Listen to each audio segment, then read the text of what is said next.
In this video, I'm going to show you how to draw a cityscape using one-point perspective. Believe it or not, this is an example of a one-point perspective cityscape. As I mentioned to you before, there's only 3 kinds of lines in a one-point perspective. You have horizontal lines, which go left to right, lots of horizontal lines that just go left to right. The second type of line is a vertical line, which goes straight up and down. And as you can see, there's other items like that on there too. And then finally, the last line is a diagonal line, and every diagonal line goes to the vanishing point. And if you look at this artwork, the vanishing point is right in the middle of the road. This is a one-point perspective cityscape looking down. On the other hand, this is an example of a one-point perspective cityscape looking up. Now this is going to be the easier one to do, so I'm going to be having examples of this and show you a tutorial on how to make something like this for your project. These are also very simple, easy to do. The only lines that are in here are vertical lines, horizontal lines, and lines that go to the vanishing point. If you draw an oddball line that's going woo off the page somewhere else, you're not doing it right.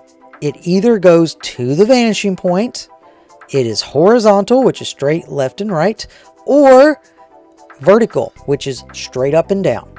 That is it. I'm also going to be teaching you how to draw windows and making them look like they're actually there in the correct perspective as they get further away from you. That is a more advanced trick, but I'll teach you how to do it. The first step in making this artwork is you're going to have to determine where your vanishing point is going to be. I would suggest putting it somewhere in the middle. It doesn't have to be dead center, but somewhere in the middle will be easiest. Next, we're going to be drawing the edges of the building, and I don't mean the sides of the building, we're drawing the edges. So basically we're going to be looking at the buildings, we're going to be looking upward, the faces of the buildings are going to be facing us, and we're drawing the edges. How we do that? Line up your ruler with the vanishing point in the middle and just draw some lines going to the vanishing point. Now you want to put several on the page at the bottom and towards the top.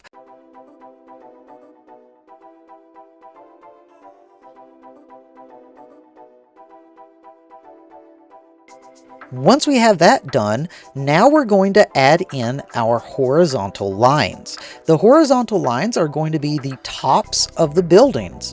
This is going to determine how tall your building is. So hold your ruler horizontally and start connecting the lines that you drew going to the vanishing point. The closer to the vanishing point you connect those lines, the taller the buildings are going to be. Once you have the horizontal lines done, go ahead and erase the lines going from the horizontal line to the vanishing points. That way it's going to give the illusion that these towers or buildings or rectangles, whatever you'd like to look at them as, is projecting away from you. The next step in this artwork is to draw in the vertical lines. The vertical lines are straight up and down. Hold your ruler vertically and then pan your ruler across the page. That means that you're going to be dragging it from left to right. Whenever you hit a corner of a building, you're going to be wanting to draw a vertical line going downward. This is going to be the sides of the building that you see. Now, if the line intersects the building itself or passes into a building, you do not want to draw that line. However, if there is part of the paper that you see and you can see that there should be something there, your ruler passes over it, you can draw that line. The line needs to stop when it hits another building or when it passes behind the building that it's on. Continue this with the rest of the buildings that you drew, and your one-point perspective cityscape is almost done. The next step we are going to look at is the more advanced step, which is windows. Now this step is a little bit complicated because it deals with perspective and things getting further away from you. As we know, as things get further away from you, they get smaller. So we need to draw those windows in scale getting smaller. The first step in drawing your windows is determining how wide you want them to be. It's a lot easier to draw in the diagonal lines first, so that's what we're going to do. Decide how wide you want your windows to be and go ahead and draw the diagonal lines going up to the vanishing point. Make sure you contain those diagonal lines inside of the building that you're drawing the windows on. Next, we're going to be drawing the horizontal line. The horizontal line that we want to start with is the base or the bottom of the window, the first window.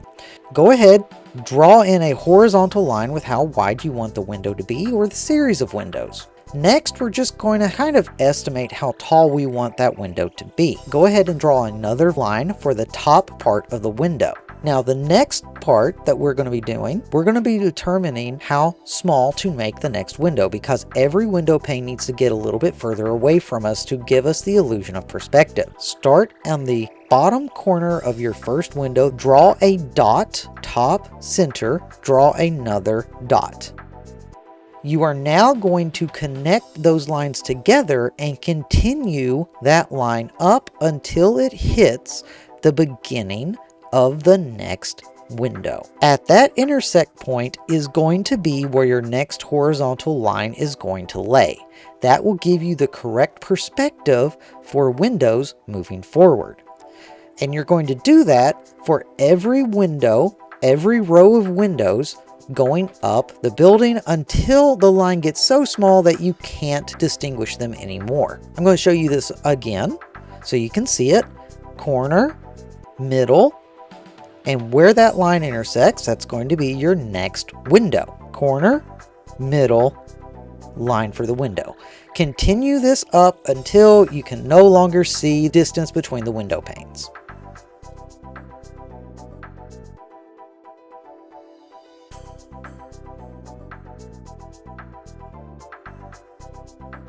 This lesson will last a total of 3 days. You'll have plenty of time to work on it. I'd like to see you complete a minimum of 5 buildings on each side. If you'd like to do more than that, you can. I also want to have at least 1 building on each side that has windows. You are also going to be required to either completely shade this artwork or completely color this artwork. It's entirely up to you, whichever one you choose. You will have 3 days to work on it, and remember, I grade you based on your work ethic. I do not grade you based on finishing. So please put some time into it, put some effort into it. Don't just finish it all in one day, because if you do, I'm going to make you do another one. Thank you all very much. I hope you enjoyed this lesson. I'll see you in the next video.